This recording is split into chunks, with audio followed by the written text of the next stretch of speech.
Salut à tous, bienvenue dans votre émission Tuto à nous. On est ravis de vous retrouver pour cette nouvelle émission. Alors, si vous nous avez suivis depuis lundi, vous le savez maintenant, nous sommes avec Julien Leclerc, alias Glaucome. On a compris un peu hier dans l'émission pourquoi.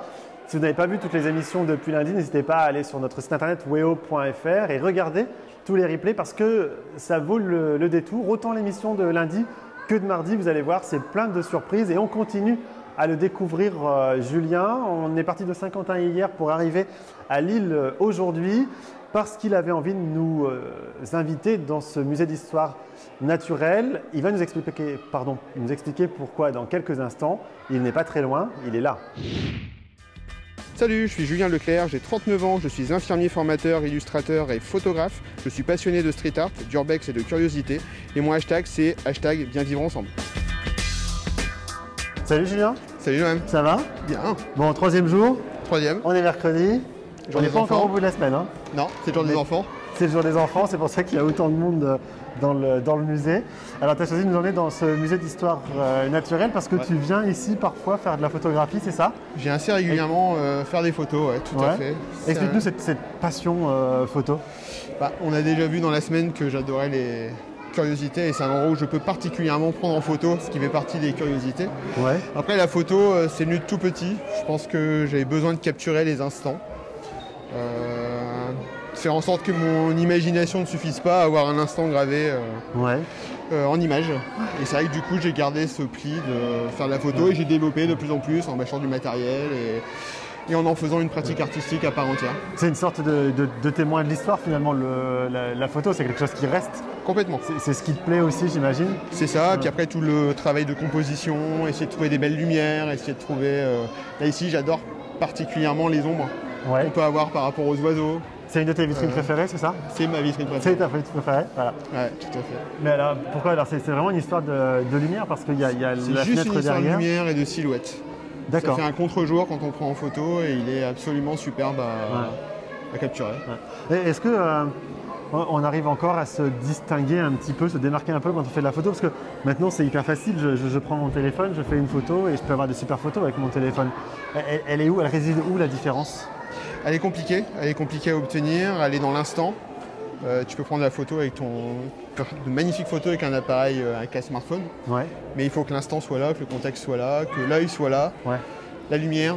Voilà, ça s'explique pas en fait. Les photographes de presse par exemple, ils font un boulot merveilleux parce qu'ils prennent les choses sur l'instant. Ouais. C'est-à-dire que quelque part la photo se travaille, se prépare, mais en même temps, on est lié à ce qui se passe autour et c'est chaque moment différent. C'est ça, ça se prépare en amont, le fait de venir faire les prises de vue, de savoir à peu près ce qu'on va essayer d'y trouver, etc. Mais après, la lumière, personne ne peut dire ce qu'elle sera, la composition du plan, le monde qu'il y aura, le monde qu'il n'y aura pas, les objets à photographier, les objets qui ne sont plus. Ouais. Voilà, c'est vraiment, il y a une part d'inconnu et de spontanéité qui est hyper intéressante. C'est quoi pour toi une photo réussie? Si tu devais donner la définition de la photo réussie, c'est quoi? C'est la photo prise au bon moment, avec la bonne lumière, avec le bon œil. C'est le moment, le bon moment. C'est très subjectif. C'est ultra subjectif. Ben ouais. Ce qui, moi, me paraît peut-être être mes plus belles photos, c'est peut-être pas celles que d'autres personnes aiment. Ouais, je le vois facilement sur les photos de friches industrielles que je peux faire.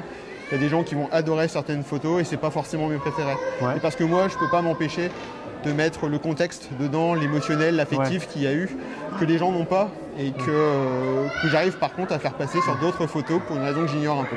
Il y a des lieux comme ça dans la région où tu aimes bien aller pour faire des photos, plus que d'autres? Ah, beaucoup. Bon, le Marais d'Ille, on l'a déjà vu.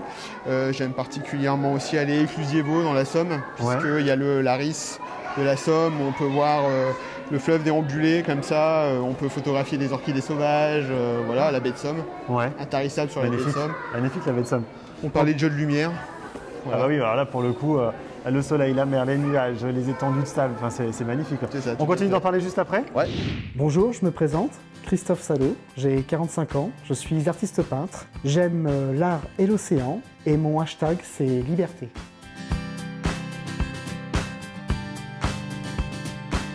Alors Julien et Noam, je suis avec ton coup de cœur du jour et c'est Christophe qui est avec moi. Salut Christophe. Salut. Tu vas bien?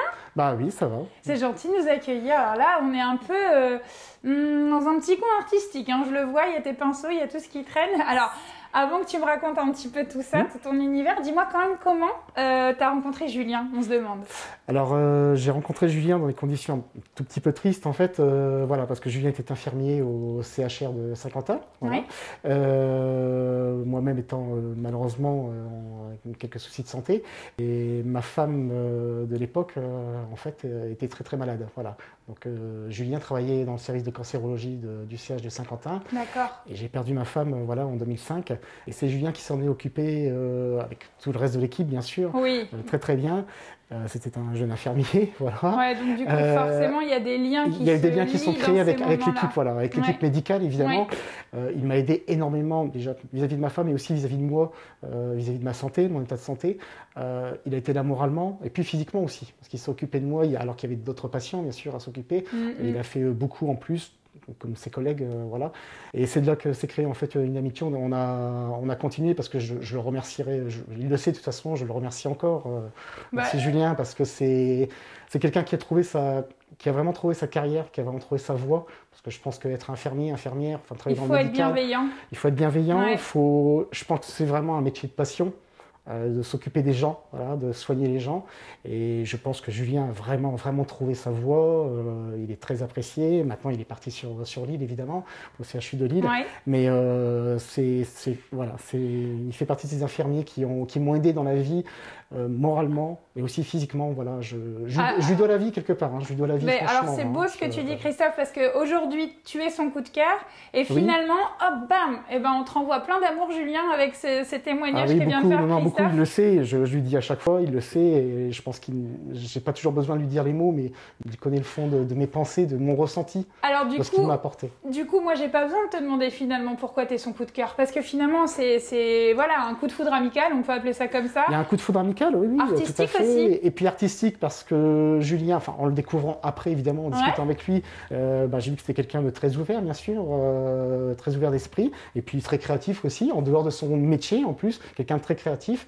Donc voilà, les deux mélangés, finalement, notre relation amicale, finalement, s'est faite comme ça. C'était une évidence, quoi. C'était une évidence. Bah oui. Alors du coup, qu'est-ce que tu fais, toi, aujourd'hui? Parce qu'on voit tout ça, mais tu es un artiste dans l'âme.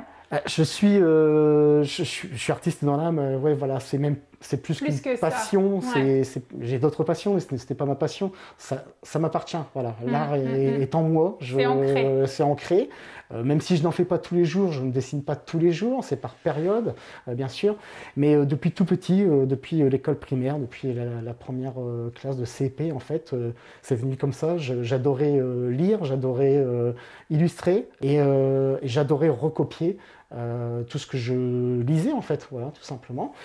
Donc au début, tu prenais un dessin et tu faisais à l'identique. Oui, c'était vraiment de la copie de bande dessinée, donc les classiques de la bande dessinée franco-belge, donc les Boule et Bill, Astérix, Gaston Lagaffe, ils sont toujours d'actualité, même si les auteurs malheureusement ont arrêté ou sont décédés, bien sûr. Alors on va rester encore un petit peu, Christophe, tu vas rester avec nous, on va aller voir un petit peu le reste de ton univers. Oui, bien sûr. Donc on reste ensemble, Julien et Noam, et on en connaît encore un peu plus sur Christophe juste après. Bon alors Julien, chaque jour un lieu, on a commencé à le découvrir tout à l'heure évidemment, ce lieu, musée d'histoire naturelle. Pourquoi tu as choisi de nous emmener ici aujourd'hui? Il t'évoque quoi ce lieu? Moi c'est vraiment un de mes musées préférés de France, de tous les plus visités. Je trouve qu'il a un charme fou, j'aime son côté vieux musée, c'est un vrai musée d'histoire naturelle. Et voilà, et il va bientôt fermer pour être restauré, pour être agrandi, donc ça me faisait plaisir aussi d'être là aujourd'hui. C'est presque une des dernières fois où on peut le voir comme ça finalement. C'est complètement ça. Ouais. Et c'est pareil, je trouve que c'est un lieu qui est chargé d'histoire avec toute une esthétiquement parlant, toute une saturation de pièces anatomiques, d'oiseaux, de taxidermie. Voilà. C'était très oiseau quand même, parce que déjà tout à l'heure tu nous as emmené devant les oiseaux. Là on a encore une fois les oiseaux. J'ai beaucoup de respect pour le règne animal d'une manière. Alors ça peut paraître paradoxal d'aimer de voir des lieux avec des animaux en taxidermie, mais je suis extrêmement soucieux de l'environnement et du respect du bien-être animal. Ouais.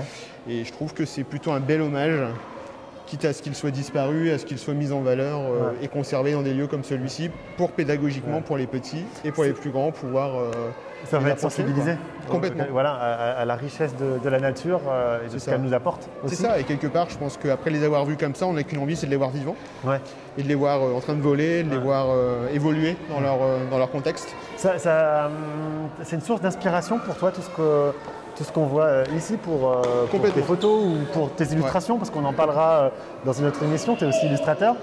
C'est une source d'inspiration? Beaucoup. J'ai énormément de bouquins d'histoire naturelle à la maison. J'adore les anciennes planches du 18e, 19e.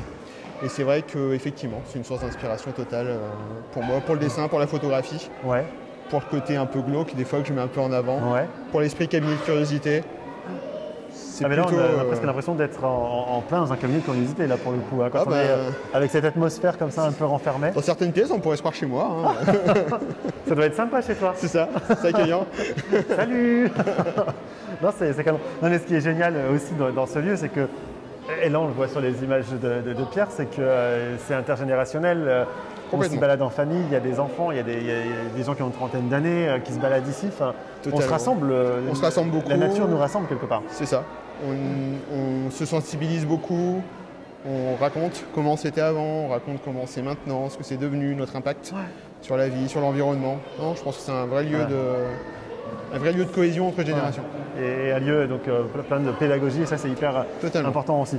On continue à découvrir ton invité du jour, qui est toujours avec Emma, et puis on te retrouve dans quelques instants pour continuer à parler de toi, de ta vie, de tes passions et de tout ce qui s'ensuit.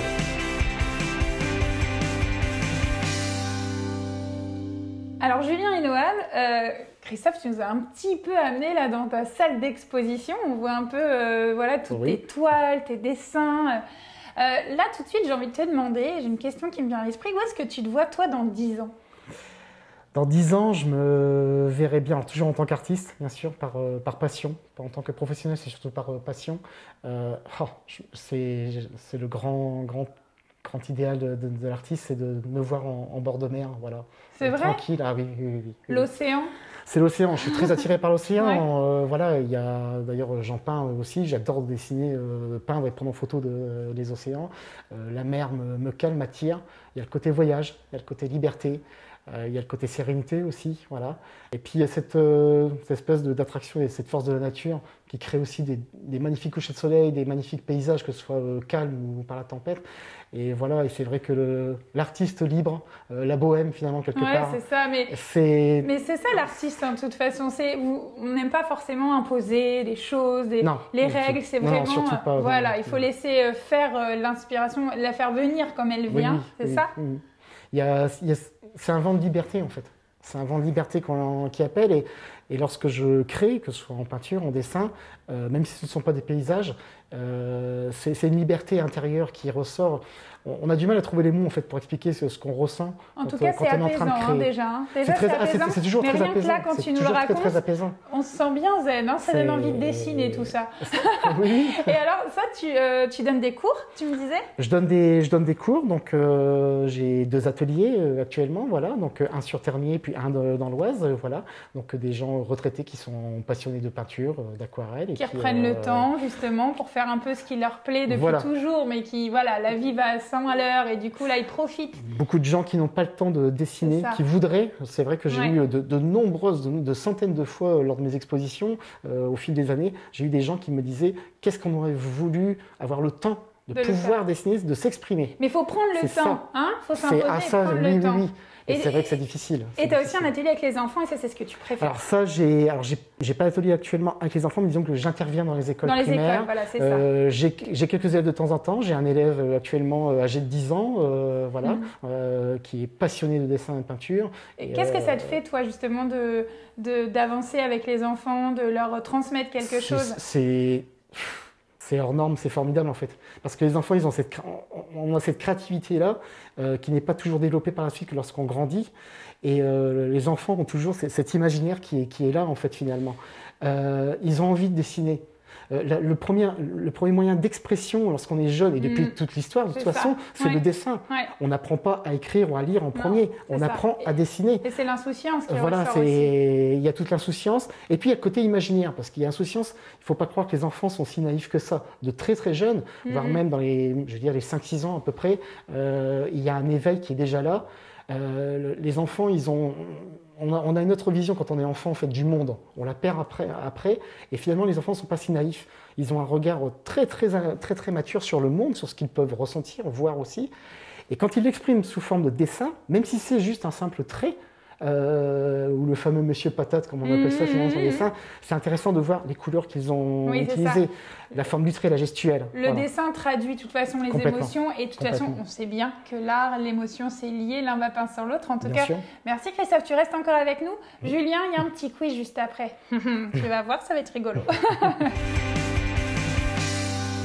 Alors aujourd'hui Julien, tu as choisi un sujet, et là on en est entouré des animaux. Tu voulais nous parler de bien-être animal. Pourquoi c'est un sujet qui te parle et qui te touche? Ça me touche beaucoup parce que je pense que l'homme est vraiment un animal parmi d'autres. Et sans être extrémiste dans le côté écologique, sans être... je ne suis pas végétarien par exemple, j'ai une certaine logique, enfin voilà, je respecte, mais c'est vrai que j'ai une certaine logique, mais je pense que si on prenait un peu plus soin des animaux déjà, de leurs conditions de vie, quand on les adopte, de leur offrir des bonnes conditions de vie, des bonnes conditions d'alimentation, le fait d'assumer les soins vétérinaires, les choses comme ça. Je pense que déjà ce serait un très très beau pas pour la meilleure considération environnementale. Ça passe par quoi? Par l'éducation avant tout?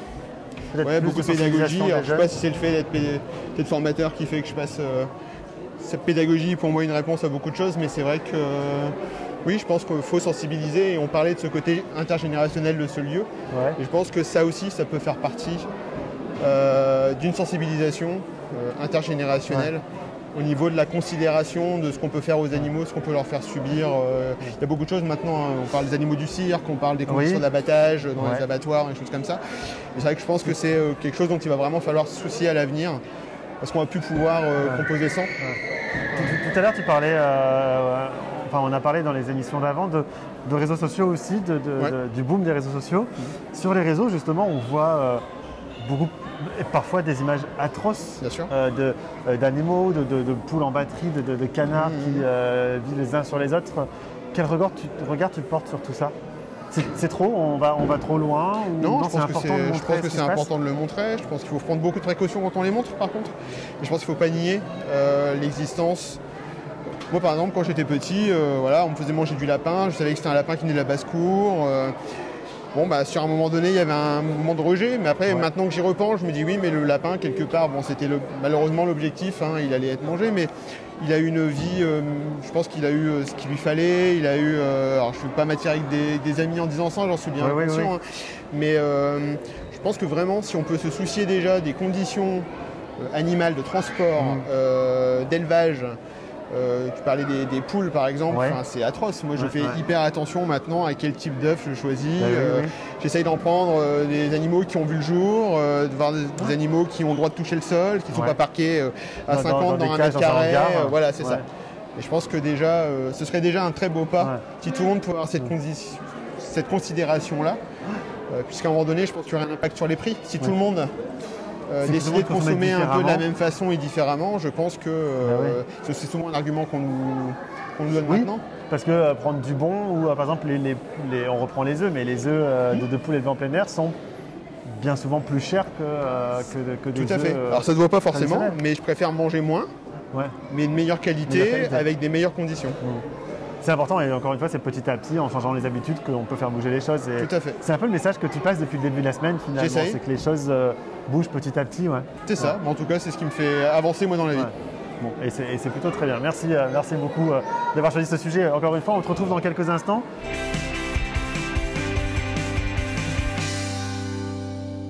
Alors, Julien et Noam, c'est le moment du quiz. On l'attendait, on l'a. Est-ce que tu es prêt, Christophe? Je pense être prêt. Oui, c'est super simple. Il n'y a pas de buzzer. Non, il n'y a pas de buzzer, tu n'as même pas de temps, tu vois. Alors, on y va. Question technologie. Tu es plutôt Mac ou PC? Ni l'un ni l'autre. Je ne suis pas du tout informatique. Oh bah alors. Non, tu n'es pas informatique du tout. Non, toi, tu es plutôt papier et crayon. Oui, voilà. Toi, les peintures. Du coup, question sortie maintenant. Tu es plutôt bar ou disco? Pareil, je vais te répondre ni l'un ni l'autre. Oh là là voilà. C'est vrai, t'aimes pas du tout? Non, pas du tout. Non, ça n'a jamais été, même dans ma jeunesse, en fait, non, du tout. T'es un timide, toi, en fait? Non, pas du tout. Non, c'est vrai? Pas du tout. C'est vrai que tu parles beaucoup quand même. Oui, quand on te lance sur un sujet que t'adores. Non, je suis pas du tout ni renfermé ni timide. En fait, j'aime aller vers les gens, justement. Ouais. J'aime beaucoup aller vers les gens, mais pas dans ces lieux-là. Pas dans des ambiances comme ça. Plutôt dans les ambiances, bon, déjà culturelles, évidemment, des expositions. Ouais. Mais après, ça peut être dehors, sur des sorties, je ne sais pas, peut-être à la plage, des choses comme ça. D'aller vers les gens, non, je suis pas du tout timide. Non, mais je le vois quand même, je plaisante. Je vois bien que tu es ouvert et tout. Question loisir maintenant. Tu es plutôt YouTube ou jeux vidéo? Non, je vais dire jeux vidéo quand même, j'ai mon côté très enfant. Ouais, tu joues à quoi toi? Je suis un petit peu de tout, ça peut être du Mario, voilà. Ah mais Mario, c'est nos générations, on adore. Ah bah oui. Nos générations, et puis après des jeux de rôle, voilà. Ça t'aimes bien aussi? Oui. Question maintenant, loisir. Tu serais plutôt film ou série? Je suis un grand cinéphile, je suis les deux, parce que je suis un grand cinéphile. J'aime d'ailleurs, pour les sorties, j'aime tout ce qui est cinéma. Ouais. On est bloqué, malheureusement, en ce moment, dans le domaine de la culture, on ne peut pas sortir comme on veut. Cinéma, comme on veut. Mais non, je suis les deux depuis très jeune. Question sortie maintenant, tu es plutôt ville ou campagne? Non, campagne. Direct campagne. Ouais. Bon. Voilà. Campagne. Ok, d'accord. Bon, je t'embête pas plus longtemps. Alors, pourtant, t'es en centre-ville, là, quand même. Centre-ville, campagne, calme. Disons qu'il faudrait que je trouve l'endroit qui me plaise vraiment pour pouvoir investir vraiment dans un logement, en fait, qui soit vraiment en campagne, quoi. Voilà. Je n'ai pas eu le choix jusque-là, mais... Mais il n'y a pas de raison. Moi, je pense que tu vas trouver. T'inquiète pas. Alors, sinon, tu es plutôt couche-tôt ou couche-tard? Oula. Ok. Très couche-tard.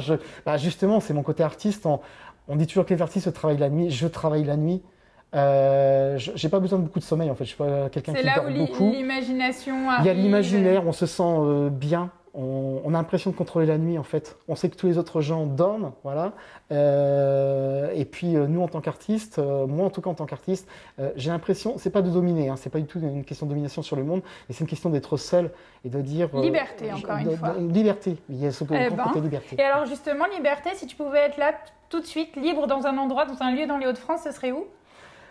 Alors, sur les plages du Nord, du côté de Caen, voilà. Caen plage, on y va, puis ça te permettra de dessiner les mers. Très librement. Voilà Julien, on connaît encore un petit peu plus Christophe. Merci à toi pour ce coup de cœur.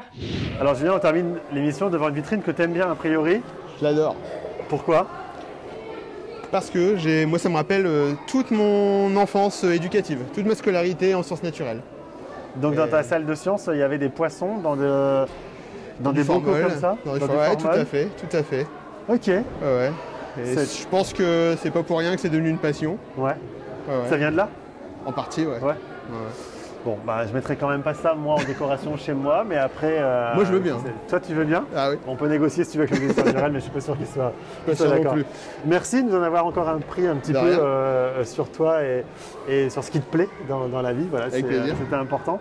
N'oubliez pas que vous pouvez revoir toutes nos émissions sur weo.fr dans la rubrique émissions. L'émission s'appelle donc Tutoie-nous. On se retrouve demain. Ouais. On reste à Lille, mais dans un autre bâtiment. Au musée des Beaux-Arts. Au musée des Beaux-Arts. Là aussi, c'est un lieu qui t'inspire? Beaucoup. Beaucoup? Alors, on comprend pourquoi demain? Ok. Alors, demain, rendez-vous, 16h30, au musée des Beaux-Arts de Lille. À demain?